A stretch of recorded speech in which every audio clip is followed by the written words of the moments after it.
Grénor, les compagnies Russe Paroquette, Nua, mais aussi Dominique Marchal et Marc Pinilla de Suarez.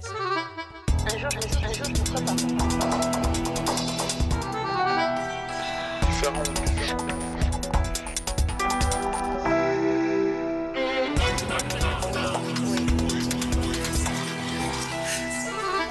Bienvenue sous le chapiteau d'El Grito, bienvenue au festival Up. Bonsoir Jean-Marie. Bonsoir Eric. Alors festival biennal de cirque qui dure jusqu'au 30 mars et qui accueille une foule de compagnies dans de nombreux lieux culturels. Nous y sommes en tout cas jusqu'à ce vendredi.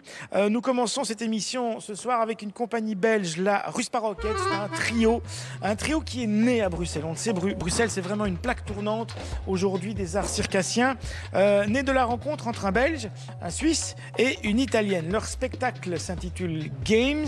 Il a été présenté au festival parisien du cirque de demain. Ça, c'est un ancien spectacle. Acrobatie, théâtre et humour sont les ingrédients de leur travail. Et ils présentent ici au festival Up un autre spectacle intitulé La Geste. C'est Julien Pierrot et Valentin Pitou qui sont des nôtres pour commencer cette émission. Bienvenue sur ce plateau. Et puis, il y aura encore tout au long de cette émission d'autres artistes, dont Giacomo qui est derrière pour s'entraîner et pour faire des jongleries.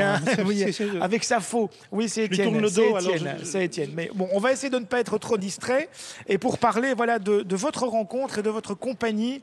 Alors cette compagnie, elle est née à Bruxelles. On l'a déjà dit hier, entre autres avec Catherine Magis. Bruxelles, c'est un peu une plaque tournante aujourd'hui des arts circassiens. Vous le confirmez ? Bonjour. Oui, nous on s'est rencontrés dans une école de cirque ici à Bruxelles qui s'appelle l'ESAC. Et on ne se connaissait pas du tout avant de rentrer dans cette école. Et pendant les sélections, on s'est rencontrés, Valentin et moi, et on a été sélectionnés pour faire les 3 ans de formation. On a commencé à travailler ensemble et puis à la moitié de la formation, après 1 an et demi, là on a rencontré notre 3e partenaire qui n'est pas ici, qui s'appelle Laura. Ouais. Et depuis ce moment-là, on travaille à 3, on ne se lâche plus. Et comment choisit-on ? Alors, c'est vrai que le cirque d'aujourd'hui, est basé quand même sur la tradition, sur une forme d'art finalement traditionnel que vous essayez de moderniser et souvent avec beaucoup de succès. Mais comment choisit-on son créneau ? La manipulation d'objets ou la jonglerie ou ce genre de choses. Comment est-ce qu'on choisit ? Est-ce que ça s'impose, le style ? Comment on choisit notre spécialité ? Ouais. Déjà, quand on rentre dans l'école, on vient. Nous, on avait déjà choisi. Moi, j'étais déjà porteur en commençant, en arrivant là, et je suis arrivé sans personne. C'est quand même fou, ça, arriver comme porteur. Qu'est-ce que ça veut dire ? Comment est-ce qu'on devient porteur ? Pourquoi on fait ça ? Moi, j'étais jongleur avant, mais Ouais. je travaillais avec un autre garçon. Et il est parti dans une école à Chambéry. Donc, je me suis retrouvé tout seul. Et il y a une fille qui est venue vers moi qui m'a dit... Peut-être que tu pourrais me porter. Ouais. Ah oui, voilà. Et c'est à ce moment-là, que j'ai commencé à les porter. En tout cas, un porteur seul, ça sert à rien. Il faut qu'il ait quelque chose à porter. C'est ça, un déménageur. Voilà. Ouais. Alors, La Geste, un mot sur ce spectacle, avant d'en voir quelques images. Ça raconte quoi ? Parce qu'il y a aussi, comme on l'a dit, il y a de l'humour, il y a bien sûr du cirque, il y a du théâtre. Et c'est pas un hasard d'ailleurs si, à un moment donné, la dramaturgie et la mise en scène est signée par Véronique Dumont. C'est quelqu'un qu'on connaît bien dans le domaine du théâtre. C'est quoi La Geste ? La geste, c'est nous 3. C'est un espèce de huis clos sur un tas de terre. C'est 3 personnes qui se rencontrent là et on est tous acrobates, on fonctionne les 3 ensemble. Et qu'est-ce qu'on peut raconter les 3 ensemble ? Et voilà, c'est ça l'histoire, plus ou moins. C'est notre histoire, en fait. Ouais. On va regarder quelques images de ce spectacle.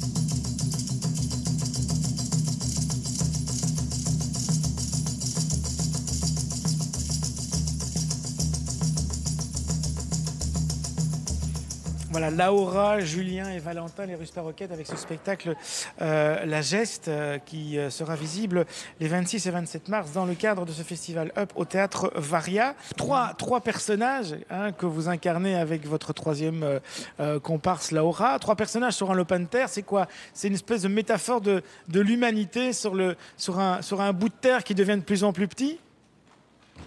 Ça peut être compris comme ça. C'est vrai que quand on voit les images, on n'a pas encore vu le spectacle, mais quand on a vu les images, un peu création du monde. Il y a aussi, quelque chose de ça aussi quand même. Bah, c'est quelque chose de très simple. En fait, dans le cirque, il y a une manière d'inventer des agrès toujours plus hauts, toujours plus compliqués, toujours on déforme les agrès dans tous les sens. Et nous, on avait aussi envie de revenir à quelque chose de très simple, très basique. Déjà, nous, dans notre spécialité, on n'utilise que nos corps. Donc on a dit qu'est-ce qu'on a besoin? Peut-être d'un tapis. Un tapis, comment on peut le transformer autrement? Voilà, la terre, c'est organique, c'est quelque chose de très simple. On en trouvera partout. Si on va jouer au Brésil, on en trouvera aussi. Ouais. Donc voilà, c'est... Mais vous créez quand même une forme d'image qui est assez forte quand même. Parce que les corps se couvrent de terre aussi au fil du spectacle, avec la transpiration, etc. Vous avez de la terre de plus en plus sur le corps. Puis le tas de terre se modifie totalement. Il signifie quelque chose aussi, ce tas de terre, je suppose. On avait envie d'utiliser la terre déjà pour le symbole qu'il représente, pour l'élément naturel, l'élément très simple qu'il représente. Et c'est vrai sur le rapport à l'origine aussi, parce qu'on exprime un peu ça dans le spectacle, le rapport très, très animal au monde, qu'on met un peu en parallèle avec le monde très compliqué, notamment avec les scientifiques qui parlent, etc. Et on met un peu ces deux mondes-là, l'un en face de l'autre. Et nous, on essaye de s'y retrouver là-dedans. C'est à voir en tout cas les 26 et 27 mars dans le cadre de ce festival 13e biennale international du cirque Up au théâtre Varia. Vous allez bien sûr sur notre site internet pour en savoir plus sur ce spectacle intitulé La Geste. Un autre spectacle, là on revient au théâtre, un théâtre plus traditionnel. C'est au théâtre Le Public qu'on peut voir une pièce qui vous a emballé. On peut la voir jusqu'au 29 mars. Il reste encore quelques jours. Oui, il ne faut pas traîner parce qu'on a l'habitude qu'au public ça dure longtemps. Mais ici c'est un accueil, donc c'est un peu plus court. C'est une quinzaine de jours. Et vraiment, il faut vraiment y aller sans tarder. C'est un titre qui convient parfaitement au festival dans lequel nous nous trouvons. Ça s'appelle D'un retournement à l'autre. Et oui, parce qu'il y a des acrobates partout. Et peut-être que les rois des acrobates, les rois du cirque aussi peut-être, aujourd'hui, c'est qui? C'est les financiers. C'est quand même des gens extraordinaires. C'est quand même des mecs qui étaient là tout au-dessus sur leur trapèze avec leur fric et tout. Et puis ils se sont lancés comme ça. Et tout à coup, ils se sont écrasés. Généralement, on dit aussi qu'ils jonglent avec des milliards. Oui, ils jonglent avec des milliards. Et juste au moment où ils allaient s'écraser complètement sur le sol, il y a l'État qui est arrivé, qui les a saisis par la main et qui les a sauvés. Et là, l'orchestre fait tadam. Ah oui, ça fait tadam. Et ça repart de plus belle pour un tour plus grand. Déjà, voilà. On a connu ça en Belgique, on l'a vécu. L'État a racheté. Oui, mais l'État, c'est nous quand même. L'État, c'est nous. Oui, mais on ne nous demande pas tout à fait notre avis. Et c'est ça qui énerve un petit peu l'auteur ici, Frédéric Lordon. Alors, Frédéric Lordon, c'est pas n'importe qui quand même. C'est un économiste. Il est directeur de recherche au CNRS. Donc, c'est quand même pas un nain. Mais il fait partie des économistes atterrés. Alors, les économistes atterrés, c'est ceux qui sont pas cons, c'est ceux qui se disent tout simplement « Mais attendez, il faut arrêter de prétendre qu'il n'y a qu'un moyen de sauver le monde, c'est-à-dire la rigueur et que l'État vienne toujours soutenir les banques qui se cassent la figure. Il y a autre chose, il y a moyen de faire tout à fait autrement. » Il le fait très sérieusement, il écrit des articles, etc. Il a notamment créé une idée qui est de taxer l'actionnariat. C'est-à-dire que vous avez des actions, c'est très bien, vous gagnez de l'argent, c'est très bien, mais il dit, à partir d'un certain moment, quand on gagne une certaine somme quand même déjà assez importante avec des actions, il faut taxer là. Il faut taxer tout le monde parce que c'est de l'argent. Mais les actionnaires, ils n'aiment pas trop, c'est un petit peu comme la fameuse taxe Tobin. C'est comme ça, c'est comme ça, c'est ça qu'il faudrait faire. Et ça raconte quoi dans son spectacle, il raconte tout ça. Vous avez les financiers, au moment où ils se cassent la figure, ils sont là, ils se disent qu'est-ce qu'on va faire, ils vont trouver l'État. L'État, c'est une sorte de... Entre le roi et le président, comme ça c'est un président, mais il est sur son trône, il fait du jogging avec des lunettes de soleil, donc on voit pas du tout qui c'est, mais c'est un Français en tout cas.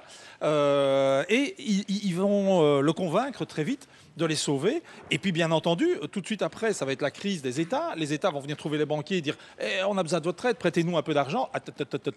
Attention, les taux, parce que votre État, là, il n'est pas sérieux.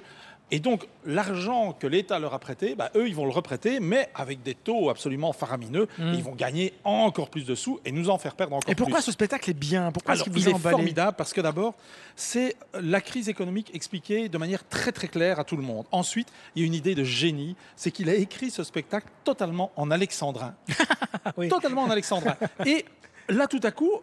c'est Molière et la finance, quoi. Oui, dès les premières phrases, on se retrouve là-dedans. Donc vous avez, il va nous parler des subprimes, bien entendu. Il va nous parler de la titrisation, par exemple. Il arrive quand même à faire des alexandrins avec titrisation et des trucs du genre. C'est absolument incroyable. Vous avez des phrases du genre aussi, souffrez, monsieur, que je vous dise, etc. Dans le genre Molière et compagnie. Oui. Et puis vous avez des phrases magnifiques comme ma banque, ma vie, mon œuvre, tout va donc y passer. Parachute doré, où est donc ta poignée? Vous voyez, c'est des trucs comme ça. Voilà. Donc on rit énormément, mais on s'en prend plein la gueule également, tellement qu'à la fin du spectacle, lors de la première en tout cas, il y avait des gens dans le public qui commençaient à s'engueuler parce qu'il y en avait certains qui disaient oui, enfin c'est un peu facile, c'est un peu léger, et d'autres qui disaient non, pas du tout, il faut y aller, il faut foutre tout ça en l'air, etc. Il faut quand même dire que ça se termine avec une phrase du genre c'est l'insurrection qui va venir.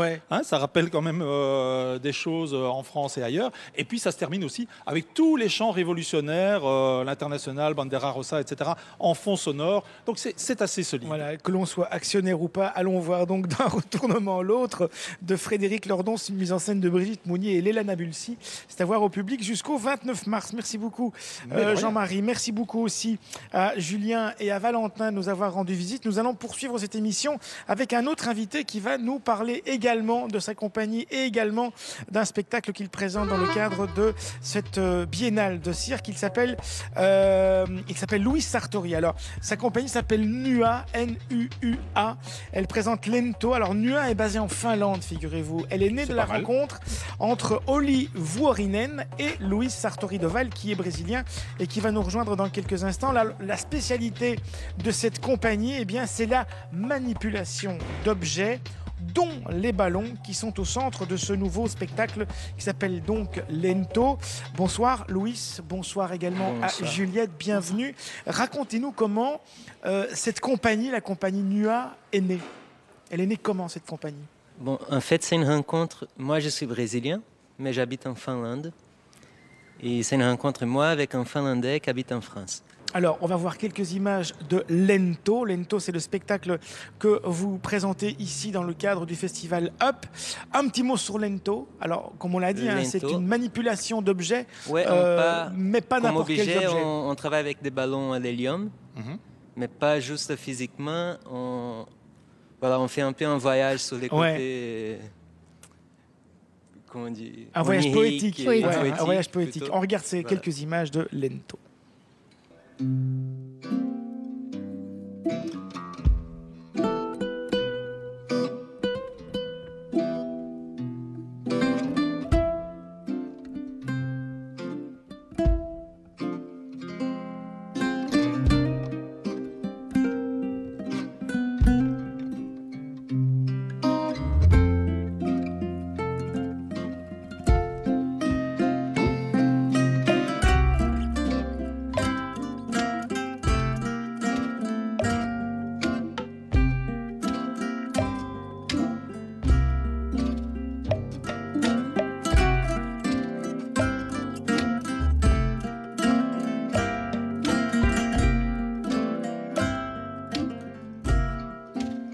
Voilà, un univers magnifique. On le voit dans les images de la poésie, mais aussi, alors, on pourrait dire, oui, ils sont deux sur scène. Mais non, les ballons, ils ont une vie propre. Bah oui. Quelle est la difficulté de ce travail? Parce qu'on le voit à un moment donné au début des images, l'air déplacé fait bouger les ballons. Voilà, et donc, ils ont une vie propre basé aussi. sur les détails. Ouais. Alors, parfois, les poids des ballons, ils peuvent changer si tu mets un peu plus d'air ou un peu moins de gaz.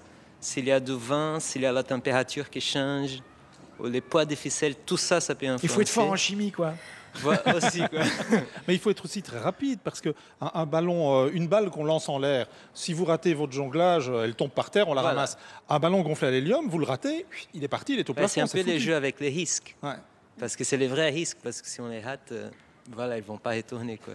Ouais, et il y a une très belle phrase dans la présentation du spectacle, en tout cas dans le programme du festival, c'est « Peut-on apprendre à un ballon à voler ?» Et c'est comme ça que le spectacle est né quelque part, c'est finalement de jouer avec la légèreté de la chose. Voilà, la légèreté et aussi les contrastes avec les poids, la légèreté, la vitesse, la fragilité et la force. Ah ouais. Voilà, Louis Sartori avec ce spectacle de la compagnie NUA qui est sa compagnie, donc ça s'appelle Lento. Pour en savoir plus, bien sûr, vous allez sur le site de la Biennale, 13e du nom, Biennale Up du Cirque de Bruxelles. Juliette va nous parler des règles du savoir-vivre dans la société moderne. Il était temps. Il était temps parce que ça commençait un tout petit peu à déconner dans cette émission. C'est jusqu'au 29 mars, c'est au Riche-Clair et c'est un texte de Jean-Luc Lagarce. Et c'est un texte très sérieux. Oui, ce sont les bonnes manières, Eric. Donc, pourquoi vous me regardez comme ça? S'il vous plaît, un petit peu de manière, tous. Ouais. Bon. Je ne sais pas s'il y a des bonnes manières dans le cirque, en tout cas, mais dans la société moderne, il y en a. Et Jean-Luc Lagarce, qui est un auteur de théâtre contemporain, un des auteurs de théâtre les plus joués, mais bon, voilà, il est mort il est mort il y a une dizaine d'années. La bonne société, c'est quoi? C'est une société où, par exemple, les hommes peuvent se présenter aux femmes, mais pas l'inverse. On ne peut pas faire tout ce qu'on veut, on doit se présenter les uns aux autres. Et Lagarce, pour écrire cette pièce, s'est inspiré d'un manuel de savoir-vivre du 19e siècle. Non mais elle fait peur, je pensais que c'était le manuel de Madame de Rothschild. Eh ben, il s'est inspiré d'une espèce de Nadine de Rothschild ou de Geneviève de Fontenay, donc qui s'occupe du comité Miss France de l'époque, et donc qui était une femme en fait issue de la société bourgeoise qui avait usurpé son titre de baronne. Elle se faisait appeler la baronne Staff, et justement pour pouvoir monter en grade dans la société, elle a rédigé un manuel de savoir-vivre où elle explique aux gens un petit peu tous les codes de bonne conduite de la naissance à la mort en passant par le mariage. Alors on va voir quelques images, un extrait de ce spectacle qui est mis en scène et scénographié par Claude Hénuzet, et puis vous allez nous dire juste après ce que vous en avez pensé. Voici donc les règles du savoir-vivre dans la société moderne, il était temps. La fête des fiançailles se déroule en famille dans une intimité rigoureuse.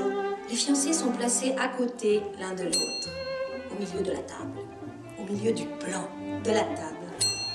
Ils sont traités comme les héros du jour, car ils le sont. Ils ont en face d'eux le père et la mère de la jeune fille. Le père du fiancé est auprès de la maîtresse de maison, la mère de la fiancée, si on a bien voulu suivre. Sa mère est auprès du maître de la maison, le père de la jeune fille, je n'insiste pas, c'est clair. Les personnes qui ont négocié le mariage, car tout de même, bien de négociateurs et rien d'autre qu'il fut question, les ambassadeurs. Appelons-les ainsi si le mot négociateur choque. Les ambassadeurs du jeune homme sont à côté des fiancés. C'est-à-dire, si l'on a bien voulu faire un léger effort de concentration sur la géométrie de l'espace, en face juste des parents du fiancé. Tout cela est très simple. On règle toutes ces choses, car des fiançailles, un mariage, la vie en général sont une longue suite de choses à régler. On ne saurait l'oublier. Et il serait imbécile de se laisser déborder par les futilités accessoires que sont les sentiments. Voilà, et pendant que Fabiana et Giacomo vivent leurs règles des bonnes manières, finalement à leur manière, ici sous le chapiteau et le grito. En fait, ils sont chez eux, donc ils ont le droit de faire ce qu'ils veulent. On va parler maintenant de ce spectacle. Alors ce spectacle, finalement, on le voit, les deux comédiennes se moquent quelque part, parce qu'il y a le décalage d'un siècle et demi aussi par rapport à ces bonnes manières. Mais qu'est-ce que ça nous raconte aujourd'hui, finalement? Ce que ça raconte aujourd'hui, tout d'abord, c'est vrai qu'on le voit dans la mise en scène, elles sont comme des marionnettes, finalement. Si on suit les codes d'un savoir-vivre ou les codes de la règle de bonne conduite, on peut passer complètement à côté de sa vie, même si on a fait la bonne demande en mariage, les bonnes fiançailles, si on a envoyé, si on a fait la demande en mariage avec les gants blancs et qu'au moment de se marier, on a posé la bonne corbeille. Bon pour l'époque, mais maintenant... C'était bon pour l'époque. Alors aujourd'hui, le regard qu'on peut porter, c'est souvent les gens disent oui, les bonnes manières se perdent, il n'y a plus rien qui tient, etc. C'est vrai que heureusement qu'on s'est libéré un petit peu de tout ça, fout le camp, ma bonne dame. Notamment pour les femmes, même si il y a des choses qui restent encore à faire. Mais moi, j'ai quand même noté des choses amusantes. C'est que les bonnes manières, en tout cas les bonnes manières à la française, comme on peut dire, mais elles peuvent parfois sauver des crises ou des choses. Souvenez-vous, Jacques Chirac, au moment de la crise américaine, au moment de la guerre en Irak, il avait fait le baise-main à Condoleezza Rice. Et bien voilà, ce sont des règles du savoir-vivre qui permettent parfois de sauver des situations. Et puis, attendez, alors, est-ce que la bouche peut toucher la main quand on fait un baise-main? Non. Alors, elle doit effleurer seulement. Effleurer. Si vous appuyez vos lèvres, ça fait peut-être vouloir dire plus, c'est-à-dire que la femme vous plaît. Juste, j'ai noté une autre chose d'une ambassadrice aussi un peu des bonnes manières actuelles, qui est Ariel Dombal. Elle dit que en fait, il faut jamais se montrer toute nue devant son mari, parce que sinon, il voudra plus vous inviter à déjeuner. Et Marielle Dombal, elle dit aussi des trucs. Enfin bon. Ouais, et puis c'est peut-être juste, ça concerne juste son mari. Peut-être ça concerne juste son Bernard-Henri mari. Lévy, quand même. Ouais. Voilà. Est-ce que ça vous a plu ce spectacle ? Oui, ça m'a plu parce que ce qui est intéressant, c'est de voir que derrière l'étiquette n'est pas tout. Ce qui compte, c'est de vivre sa vie. Ouais, c'est à voir jusqu'au 29 mars avec Muriel Clérambourg et Magda Dimitriadis. C'est au Riche Clair et vous allez bien sûr sur notre site internet pour en savoir plus. Merci beaucoup d'avoir été des nôtres sur ce plateau. Avant de recevoir d'autres invités, eh bien, nous allons voir quelqu'un pour qui les bonnes manières, c'est un petit détail dans la vie. Il s'appelle Rémi Gaillard. Le film N'importe qui est déjà sorti depuis quelques jours. Et puis, vous le savez, Rémi Gaillard, c'est celui qui fait n'importe quoi pour devenir n'importe qui sur le net depuis quelques années. Avec le succès que l'on sait, il est arrivé. Il est même arrivé à devenir l'invité de Jean-Louis Leclerc dans La plus belle rencontre.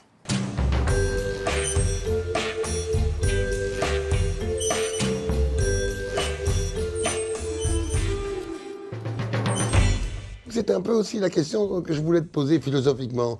Tu es anarchiste ? Enfin, je suis libre, surtout. Après, on me considère un peu comme anarchiste parce que je m'amuse avec les forces de l'ordre, avec la police. Je m'amuse.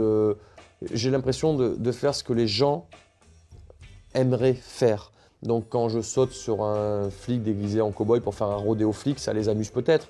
Est-ce que c'est anarchiste ? C'est la liberté, ça. Voilà, moi, je m'amuse. Je suis jamais très méchant dans mes sketchs. Non, mais en même temps, tu n'es jamais très gentil non plus. C'est rare. Moi, justement, j'allais te poser la question. Je trouve que tu es souvent violent dans tes... Tu trouves que je suis violent ? Mais oui. Alors, je vais te poser une question. Hormis le sketch où je pousse un golfeur à la flotte déguisé en kangourou. Oui. Et là, je voudrais te faire une remarque. Je trouve que c'est pas bien fait du tout. J'ai jamais cru un instant que c'était un vrai kangourou. Ne le prends pas mal, mais surtout que c'est pas la région. Oh putain, que t'es con. Oui, ouais, je peux plus rien répondre à ça, quoi.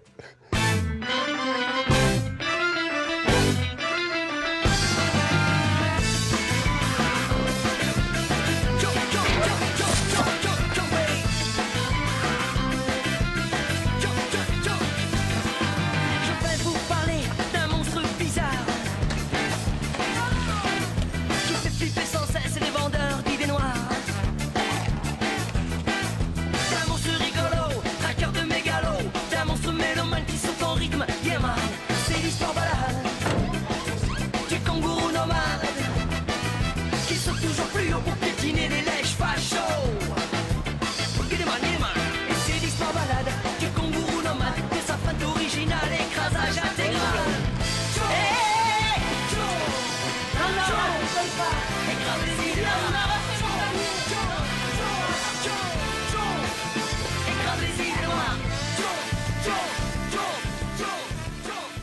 Donc, tu es obligé d'être un peu violent. Non, je suis obligé de le faire plusieurs fois jusqu'à ce que j'ai une réaction un petit peu perverse. Et c'est ça que les gens aiment bien. Je parlais tout à l'heure du kangourou. Oui. Qui est pour le coup un faux kangourou. Hein. Ah, mais donc tu le savais. Je le savais. Je le savais, effectivement. C'est pas la région et tout. Bon. Mais quand je le pousse à l'eau, c'est hyper pervers. C'est un peu dégueulasse même. C'est une des seules actions qui est un petit peu dégueulasse. Oui. Mais pourquoi c'est la plus vue sur Internet ? Parce que les gens sont dégueulasses aussi, les gens sont pervers, peut-être. Sûrement. Voilà, ça nous a bien fait rire quand même. Ouais, et puis quel acrobate quand même, ouais, hein, parce que quand il tape le mec dans l'eau, c'est dommage pour le mec qui tombe dans l'eau. Mais quand même, il faut le faire. Hein, il faut le faire avec les deux pieds comme ça, retomber, un petit peu à la Jean-Claude Van Damme. Bravo. Voilà, on va recevoir maintenant Marc Pinilla pour nous parler de Suarez. Suarez, groupe né en 2007-2008 par là, de la rencontre entre Marc Pinilla et puis aussi Max Pata et Dadan Java. Et puis en 2011, c'est David Donna qui les a rejoints. 2 albums ont déjà vu le jour. L'un en 2008 qui s'appelait On attend. L'autre en 2010 qui s'appelait L'Indécideur. Alors Marc est aussi un des coachs de The Voice Belgium.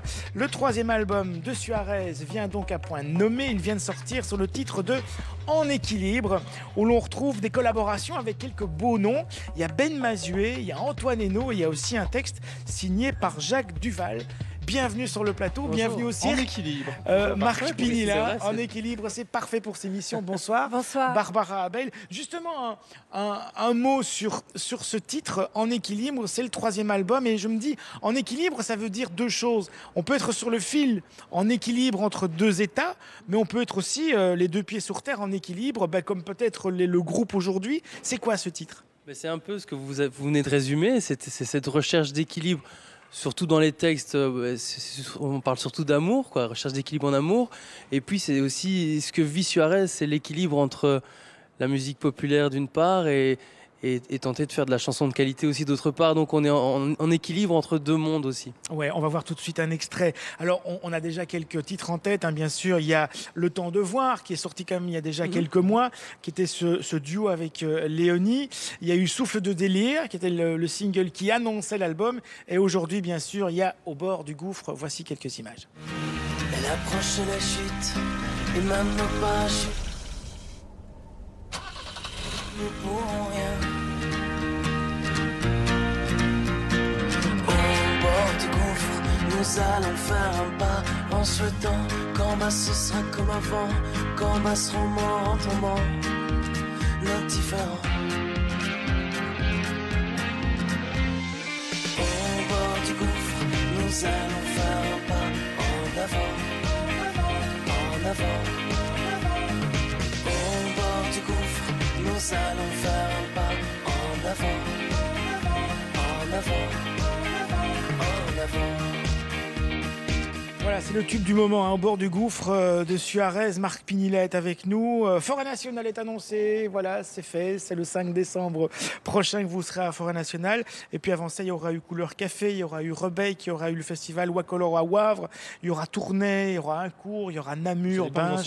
Non, il y a le Palais 12 à Bruxelles. Il y a aussi, il y a plein de choses à partir du 29, de la fin de cette semaine. Le Palais 12 en plus de Forêt. Voilà. Non, ça c'est l'anniversaire de Classique 21 qu'on va fêter avec eux au Palais 12. Et vous serez présents. Il y a aussi le Belzic Festival AR, ça c'est la fin de cette semaine.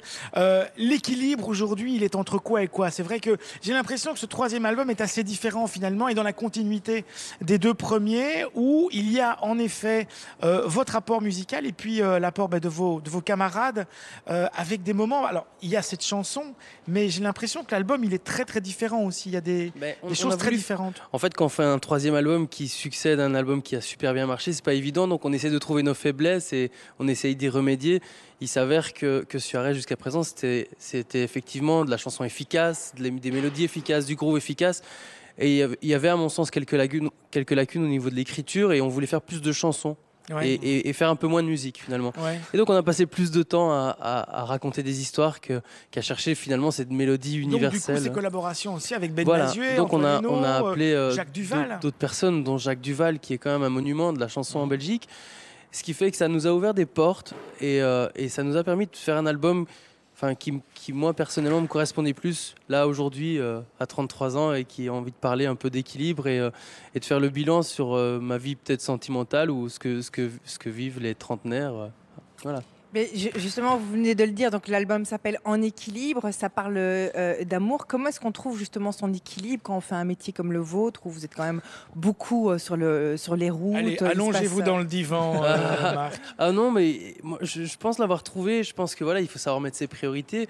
On a la chance de travailler dans un petit pays, ce qui nous permet de rentrer tous les soirs à la maison, ce qui nous permet d'avoir une vie de famille, de pouvoir accompagner le petit à l'école le matin, ce qui fait que voilà, l'équilibre, on le trouve comme ça en mettant ses priorités.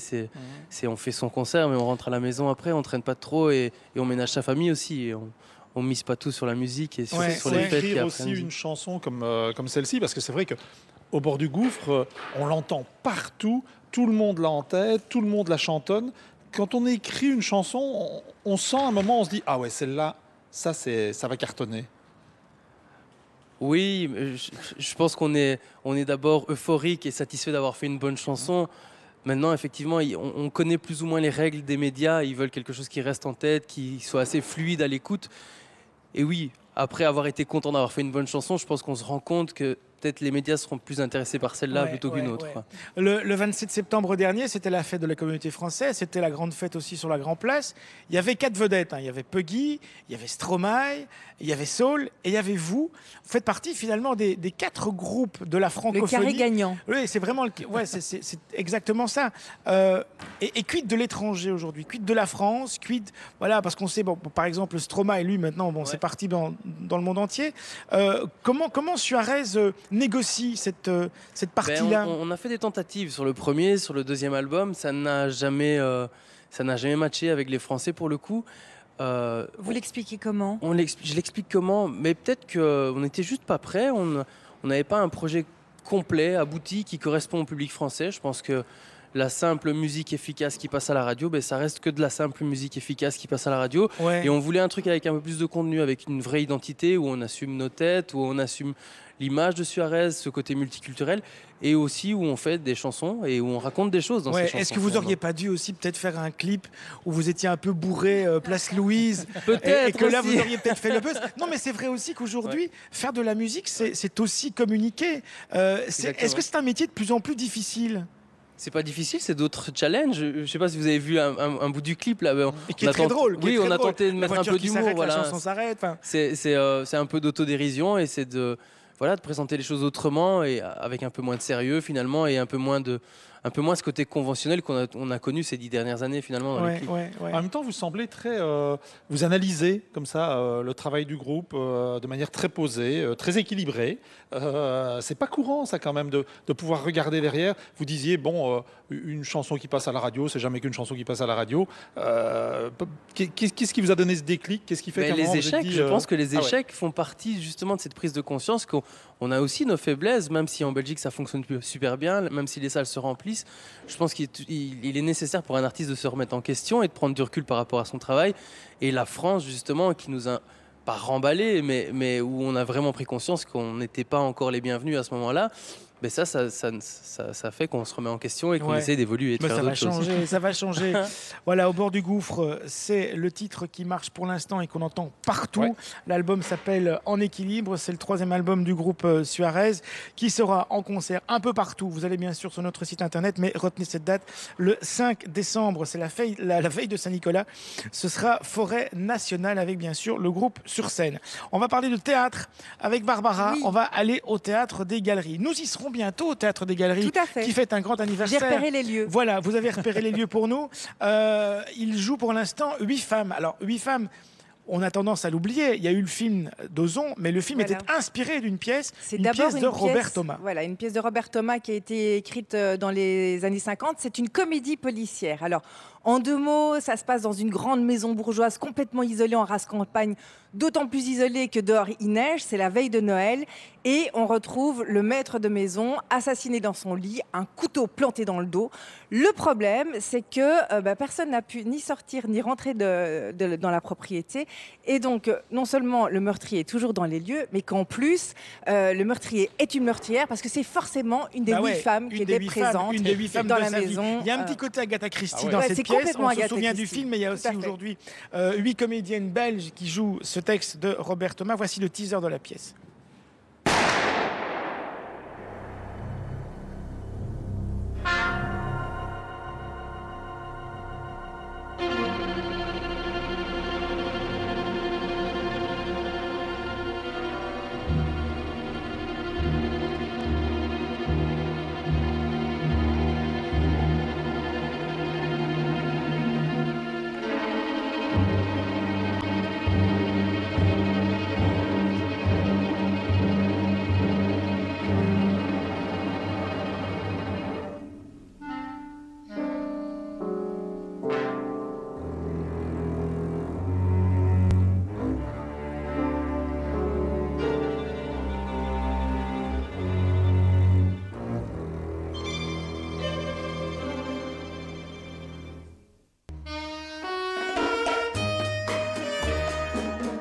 Alors, les 8 femmes, il y a Daniela Bisconti, Cécile Florin, Valérie Lemaître, Wendy Piette, Louise Rocco, Isabelle Roulan. Voilà, j'en passe au moins une ou deux. C'est jusqu'au 6 avril. Ça vous a plu? C'est très agréable. Surtout que tous les codes de la comédie policière sont vraiment dans cette pièce. C'est vraiment du Agatha Christie. C'est-à-dire qu'on va se rendre compte au fil de la pièce que toutes les 8, elles ont une bonne raison d'avoir voulu tuer ce pauvre messieurs. Donc, du coup, chacune devient tour à tour la coupable idéale. En plus, il n'y en a pas une pour attraper l'autre, entre la belle-mère alcoolique, la belle-sœur névrosée, la femme qui est coquette et menteuse, la bonne qui est complètement libertine. Elles sont toutes hypocrites et menteuses, donc elles ont toutes des secrets à révéler. Et puis, c'est bourré de rebondissements, de coups de théâtre, de renversements de situation. Vraiment une enquête policière, parce que c'est elle qui mène l'enquête, menée tambour battant. Sur fond, il faut quand même le dire, de satire familiale, puisqu'elles font toutes partie de la même famille et elles n'arrêtent pas de se disputer, de se trahir.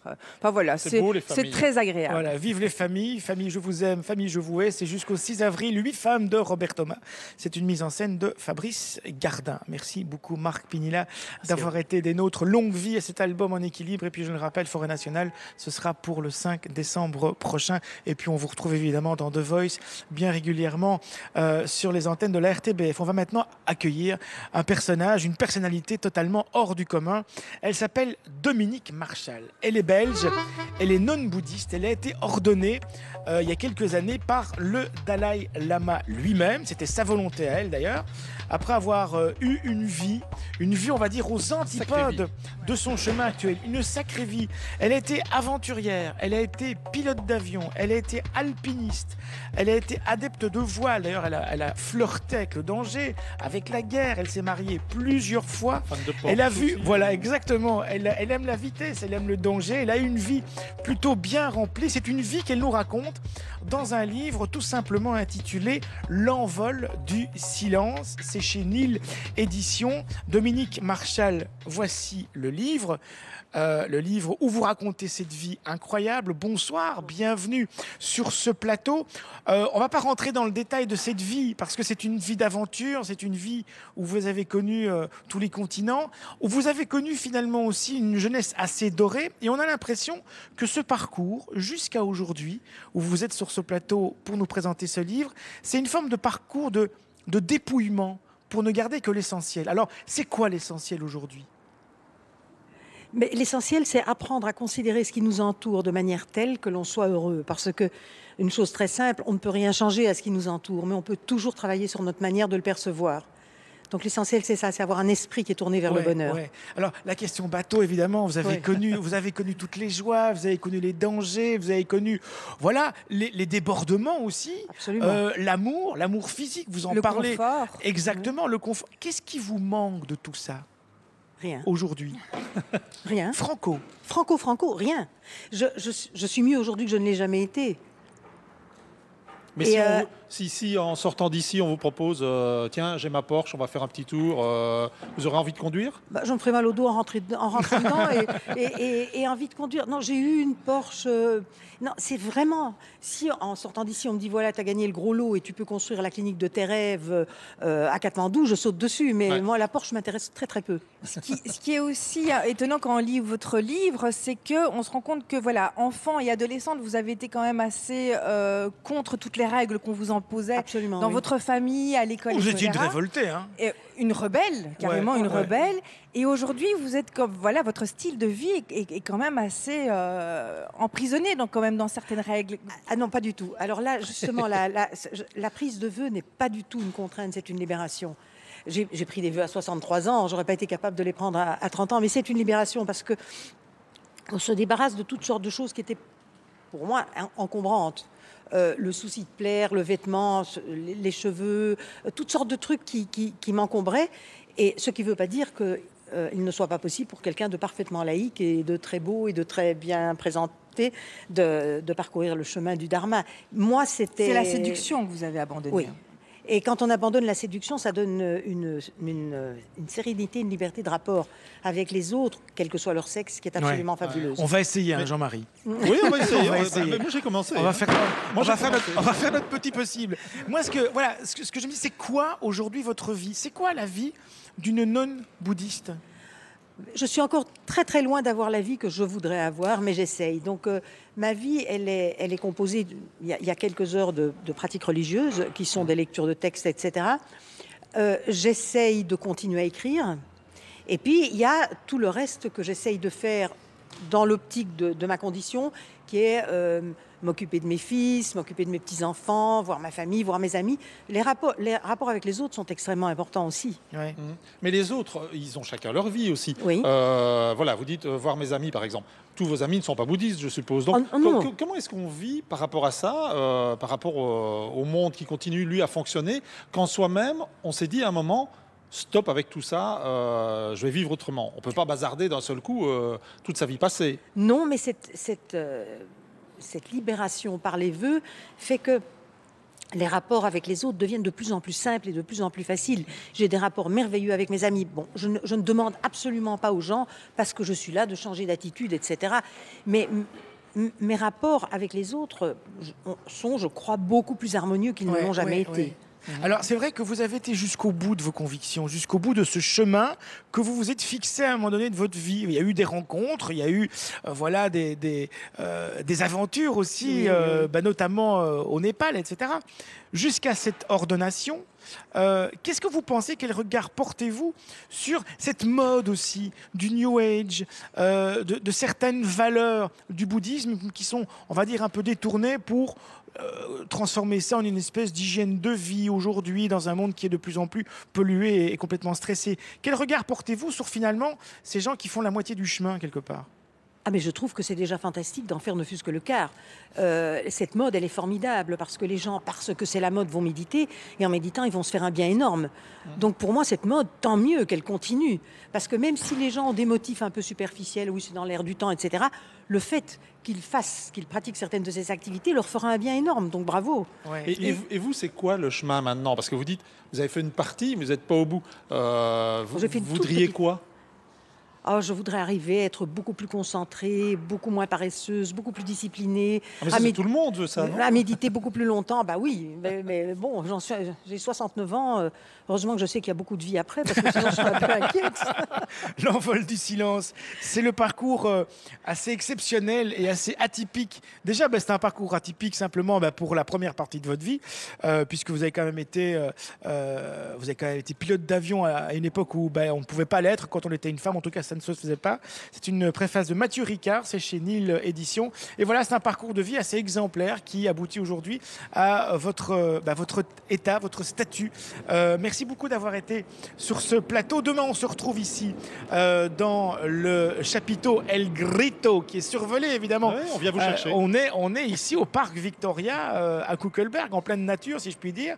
Nous y recevrons les Argonautes et le cirque In Extremis pour parler, bien sûr, du festival Up, mais nous parlerons aussi de bande dessinée avec le Suisse De Rib, et nous parlerons aussi du premier long métrage du cinéaste belge Tom Heyne. Voilà, bonne soirée et à demain. Merci. Un jour, tu seras pas. Ça monte.